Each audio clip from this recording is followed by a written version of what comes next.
Hello again. Do you by any chance have some plain paper and anything like chalk that I could use? Don't have any chalk, but I certainly have paper. But it's up in my room, and I'm afraid I cannot retrieve it for you until I'm finished here.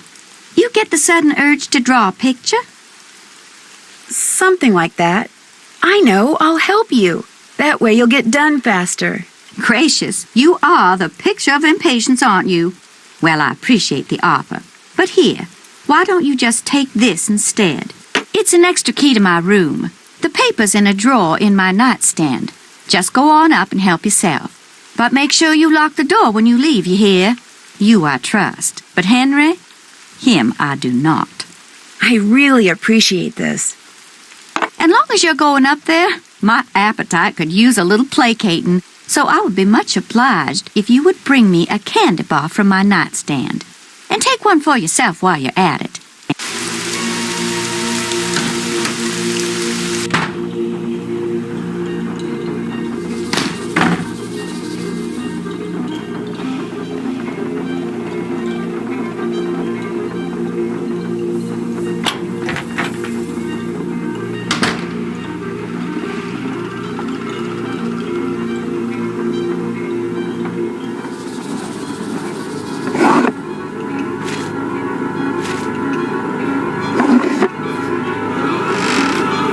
One for Renee, and one for me. Yum. Gosh, these things are good.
You bring me that Cocoa Kringle bar like I asked?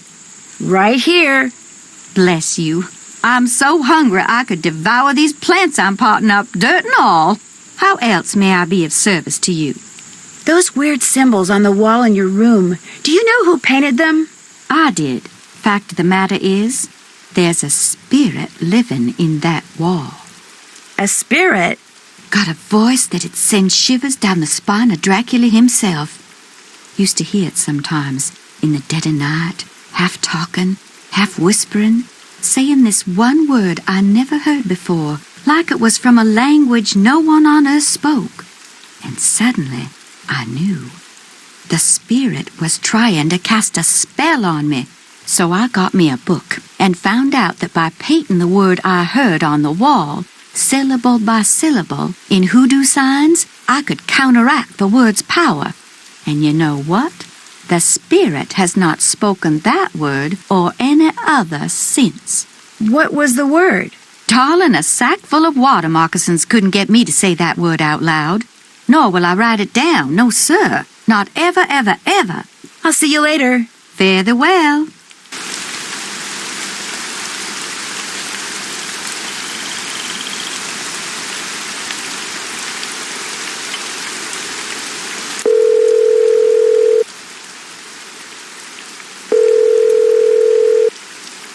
Hi, this is Beth. I'm a little busy right now, but leave your name and number, and I'll get back to you as soon as I can, okay? Hey, Bess, it's Nancy. Just touching bases. Give me a call when you can. See ya.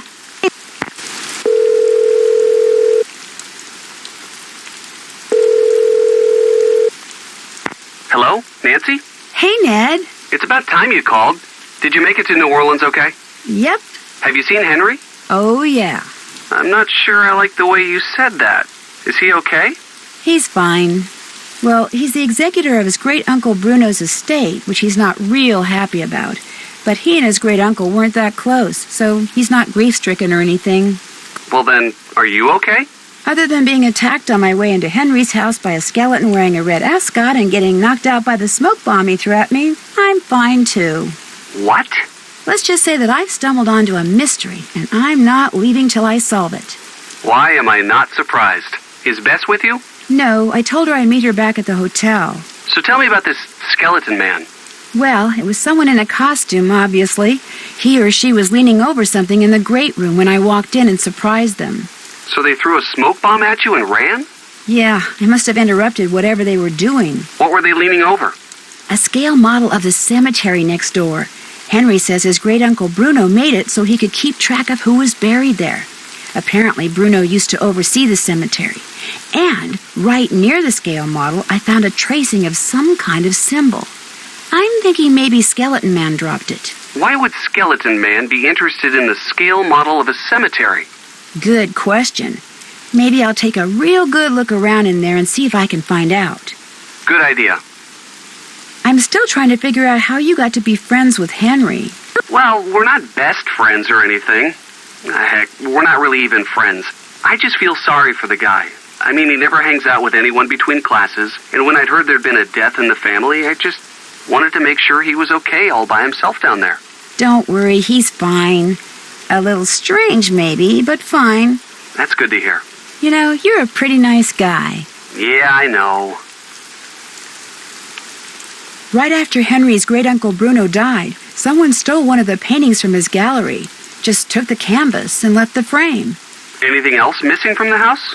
I don't think so. At least no one has said anything. Of course, the only people here are Henry and Bruno's housekeeper, Renee. And this house is so full of stuff. Even if something else was missing, it would be ages until anyone noticed. You think the missing painting ties in with your skeleton man somehow? Yeah. I mean, I have no idea how it ties in, but my gut feeling is there's some kind of relationship between the two. Well, if there is, I'm sure you'll find it. Bruno Bolet's housekeeper, Renee, is still here, despite the fact that she and Henry don't really get along that well. Why do you think she's staying on?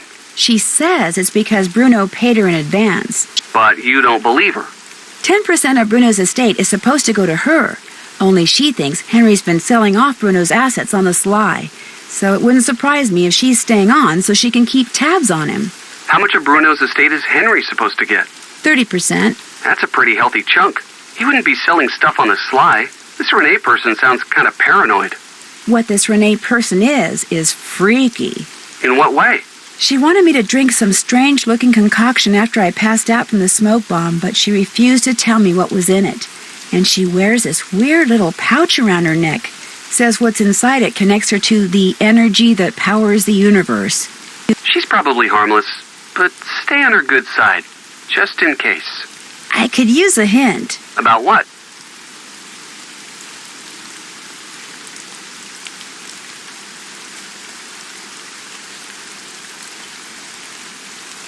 On second thought, the hint can wait. See ya. See ya.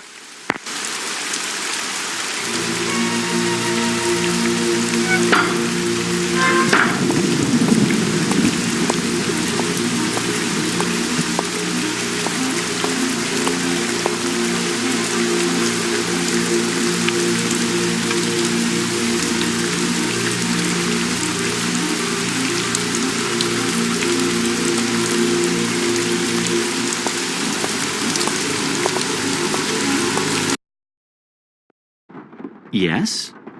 I'll check back with you later. Whatever.